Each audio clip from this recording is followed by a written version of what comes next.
Hello दोस्तों, तो कैसे हैं आप लोग। आज हम लोग 1857 की भारत की महान क्रांति के बारे में पढ़ेंगे और उसके होने के क्या क्या कारण थे। आज ये सब कुछ पढ़ेंगे। तो आइए शुरू करते हैं। जैसा कि आप सब लोग जानते हैं, 1857 की महान क्रांति को भारत का प्रथम स्वतंत्रता संग्राम भी कहा जाता है।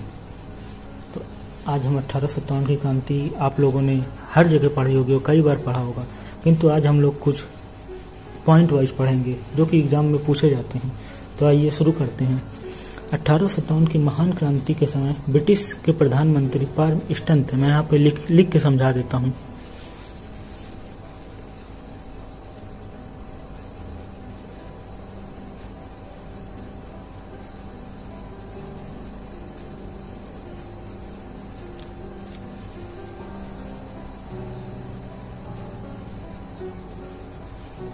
जैसा कि ब्रिटिश प्रधानमंत्री पाल्मस्टन थे, उस समय भारत के गवर्नर जनरल लॉर्ड कैनिंग थे।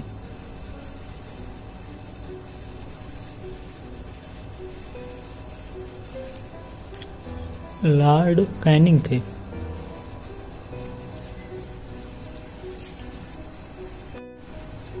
उस समय मुगल सम्राट बहादुर शाह सेकंड थे।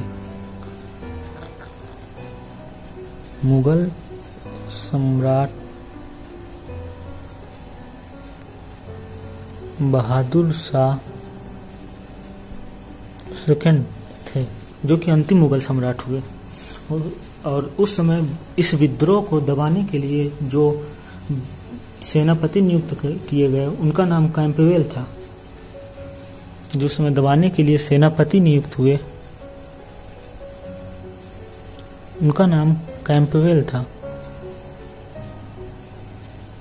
और विद्रोह के प्रतीक के रूप में जो भारतीयों के लिए जो विद्रोही थे, अर्थात जो भारत के लोग थे विद्रोह कर रहे थे, उन्होंने इस विद्रोह का प्रतीक के रूप में कमल और रोटी को इसका प्रतीक बनाया।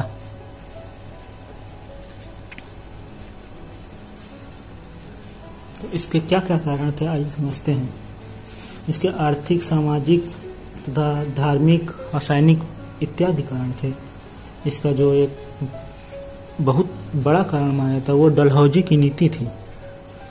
जैसा कि सब लोग जानते होंगे कि डलहौजी नीति, इस नीति के तहत उस समय जो गवर्नर जनरल था लॉर्ड डलहौजी, वह कई भारतीय राज्य थे जिनको अपने अधीन कर लिया था। जिनको जैसे झांसी, सतारा,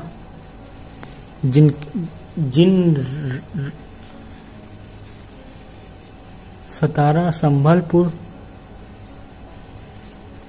जिन राजाओं के पुत्र नहीं हुआ करते थे उनको अपने में मिला लिया जाता था। यह डलहौजी नीति थी। नागपुर तथा अवध को मिला लिया गया तथा इसका आर्थिक कारण जो था, अब हम लोग आर्थिक कारण पढ़ते हैं। आर्थिक कारण करों में वृद्धि था। अकाल की स्थिति में भी कर वृद्धि किया जा रहा था। तथा जो सामाजिक कारण वो था सती प्रथा पर प्रतिबंध। सती प्रथा पर प्रतिबंध,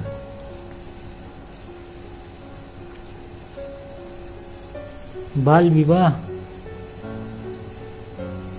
विवाह पर प्रतिबंध तथा विधवा पुनर्विवाह को बढ़ावा देना था। तथा 1813 में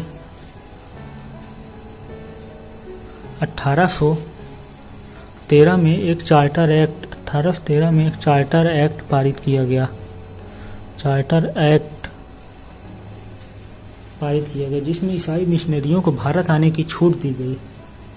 तथा ईसाई मिशनरियों के भारत आने से उन्होंने भारत में ईसाई धर्म का प्रचार प्रसार शुरू किया।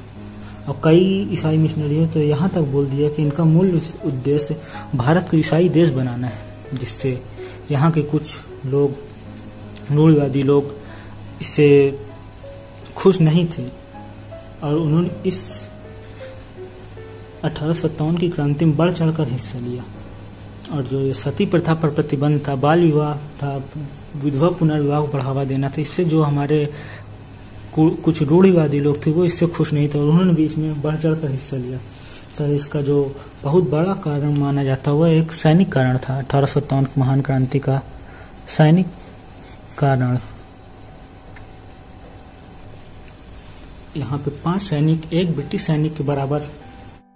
उस समय की क्रांति के यह बहुत से कारण थे तथा इसके असफल होने के कारण भी बहुत से हुए। तो अगले वीडियो में हम लोग इसके असफलता के कारण पढ़ेंगे, 1857 की क्रांति का असफलता के कारण। तो अगर आप लोगों को ये वीडियो पसंद आई हो तो लाइक, सब्सक्राइब एंड शेयर करना ना भूलें। और अगले वीडियो में हम लोग इसके असफलता के कारण पढ़ेंगे, 1857 क्रांति की असफलता। माना जाता था 5 सैनिक पर एक ब्रिटिश सैनिक की नियुक्ति की गई थी।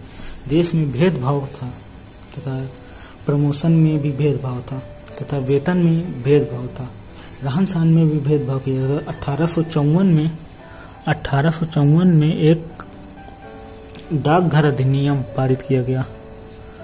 1854 में डाकघर अधिनियम पारित किया गया। इस अधिनियम के माध्यम से जो भारतीय सैनिक अपने घरों से दूर रहते थे वो अपने घरों को चिट्ठियां भेजते थे, वो भी फ्री में जो सेवा दी जाती थी उसको बंद किया गया इस अधिनियम के तहत, जिससे सैनिकों में आक्रोश था और उन्होंने इसमें बढ़ चढ़कर यह भी एक कारण था हिस्सा लिया। तथा उसका जो सबसे बड़ा तात्कालिक कारण था, उस समय जो बहुत बड़ा कारण इसका माना जाता है तात्कालिक कारण, वह था ब्राउन बेस बंदूक के स्थान पर एनफील्ड राइफल को दिसंबर 1856 में शामिल किया गया। एक ब्राउन बेस के स्थान पर एनफील्ड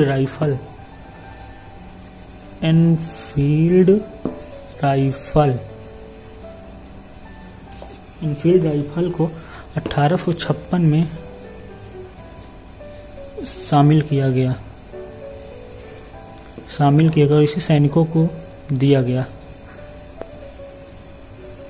तथा जनवरी 1857 में खबर फैली, जनवरी 1857 में खबर फैली कि इस गोली की कारतूस पर गाय व सुअर की मांस का प्रयोग किया गया है। गाय व सुअर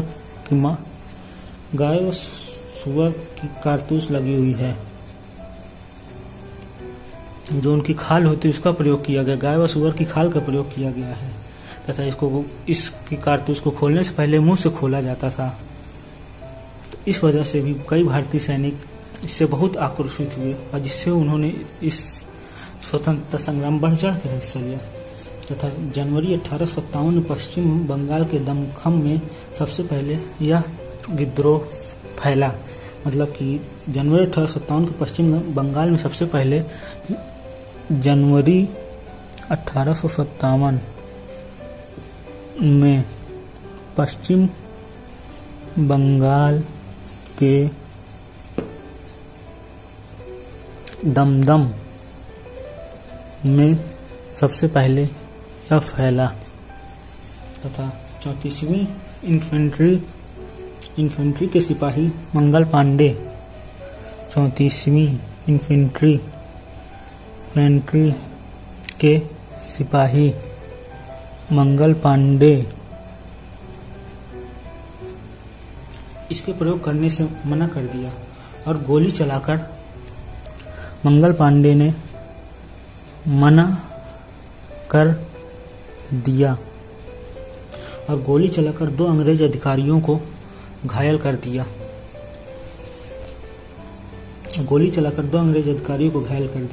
जिससे मंगल पांडे को पकड़कर